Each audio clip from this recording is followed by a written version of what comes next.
Governor, I have to say, I noticed on the Stand By Me website that there's a special section for child care providers, which gives them credits towards your Child Care Stars program. Any insights about that, how it works, why you decided to do that?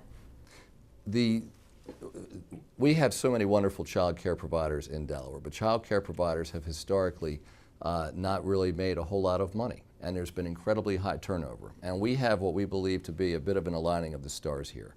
So first of all, we have significantly increased our commitment to early childhood education in Delaware. The General Assembly a couple of years ago supported $22 million of additional funding. We've received a federal grant as well. That's allowing us to increase the reimbursement rate for the kids who are most at risk in our state. What that means is these centers are able to invest in more pay, higher quality for their own teaching staff, which means less turnover. But in addition, we're making sure that this staff can avail itself of educational opportunities about how to manage their own finances. So this all works together really well, provides for a more certain staff for less turnover amongst the staff, and really giving them the opportunity to be more secure in their own financial future. And I really love the ability to reach out to the child care community and tell them they've got to watch this thing about financial empowerment. It's really exciting crossover, kind of. It is, and what I like is that our team has recognized that this cuts across so many different constituency groups, from the child care providers to senior citizens, to people coming out of our prisons, to students, to people who are at work in one of our, any number of our businesses and not-for-profits and the like. So we're really seeing this cut across a whole range of stakeholder groups. We've been very fortunate to attract funding from a number of foundations, and that's been incredibly helpful. And we're just really proud of the work that our team is doing.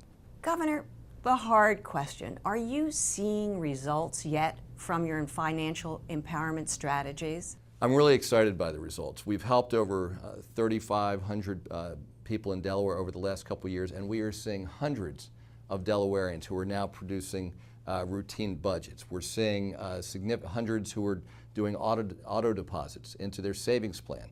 We're seeing lots of them, again, hundreds doing debt repayment. We're seeing improvement in credit scores for hundreds of them. So it's exactly the kind of metrics that you would hope to see, and we're seeing it. Governor, having a copycat out there is the greatest flattery ever.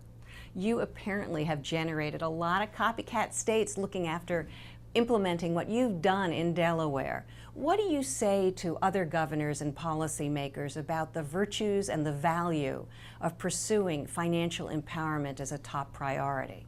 First of all, it's obviously important, and I think every governor can recognize this when they talk to employers in their states and their employers talk to them about the difficulties of managing a business when you have high turnover, when you have a high degree of absenteeism and the like. And what we're excited about is the program that we're building is highly replicable.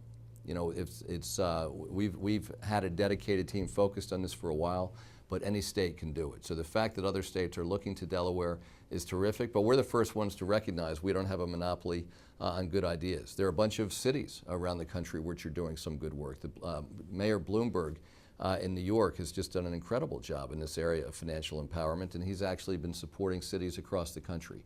So this is one of those areas. It's not so much a contest between states, it's more, I think, more like a relay race where we're all learning from each other and advancing together. Governor, financial empowerment rests on the proposition that someone has some finances that need to be managed. You've long been a proponent of the Earned Income Tax Credit, an important source of revenue for low-income families. What do you say to other governors around the country about the value of the Earned Income Tax Credit and their role, the governor's role, with that? Well, first of all, there's good research that shows the Earned Income Tax Credit has been one of the most effective tools available at lifting people out of poverty. I would also focus people on the fact that this is really a bipartisan idea. President Reagan was one of the original, big champions of this, and there are supporters on both sides. We've seen the power of the Earned Income Tax Credit. We've seen the power of having strong campaigns to promote the Earned Income Tax Credit.